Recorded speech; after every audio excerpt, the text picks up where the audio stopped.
بسم اللہ الرحمن الرحیم۔ السلام علیکم محترم ناظرین، امید ہے آپ سب خیریت سے ہوں گے۔ آج ہم آپ کو ایک ایسی کہانی سنانے جا رہے ہیں جو کہ آپ نے یقیناً کبھی نہیں سنی ہوگی۔ کہانی ہے حضرت عیسیٰ کی ابلیس شیطان سے ملاقات۔ ایسا کیا کہا ابلیس نے حضرت عیسیٰ سے جسے سن کر وہ حیران و پریشان رہ گئے؟ آئیے سنتے ہیں۔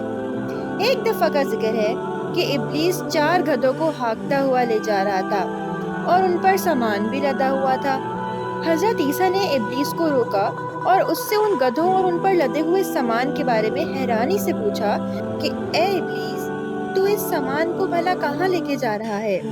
ابلیس نے جواب دیا کہ تجارت کا سامان ان گدھوں پر لدا ہوا ہے اور خریدنے والوں کی تلاش میں ہوں۔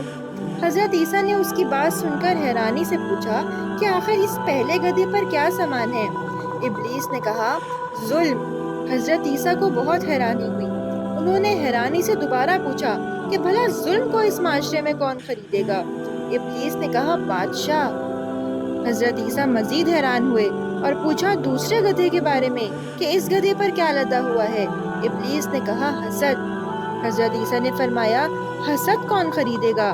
ابلیس نے کہا، علماء۔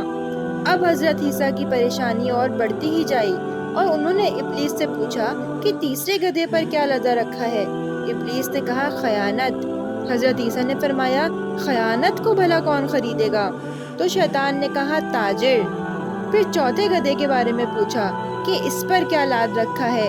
ابلیس نے کہا، مکرو فریب۔ حضرت عیسیٰ نے پوچھا، آخر مکرو فریب کون خریدے گا؟ تو شیطان نے کہا، عورتیں۔ کیا واقعی شیطان کی کہی سب باتیں سچ ہیں؟ یہ کہانی ہمیں ایک ایسا سبق آموز سبق دیتی ہے کہ جسے سن کر ہم سب کو ایک لمحے کے لیے ہی صحیح لیکن سوچنا ضرور چاہیے کہ کیا واقعی ہم ظلم، حسد، خیانت اور مکر و فریب کی آگ میں جھلس نہیں رہے ہیں؟ اور اگر ایسا ہے تو ہمیں کیا کرنا چاہیے؟ کامنٹ سیکشن میں ہمیں اپنی رائے سے ضرور آگاہ کریے گا۔ آج کی ویڈیو یہیں تک تھی۔ ملتے ہیں ایک نئی ویڈیو میں ایک نئی کہانی کے ساتھ۔ تب تک کے لیے اپنا بہت خیال رکھیں اور ویڈیو کو لائک اینڈ سبسکرائب ضرور کر دیں۔ اللہ حافظ۔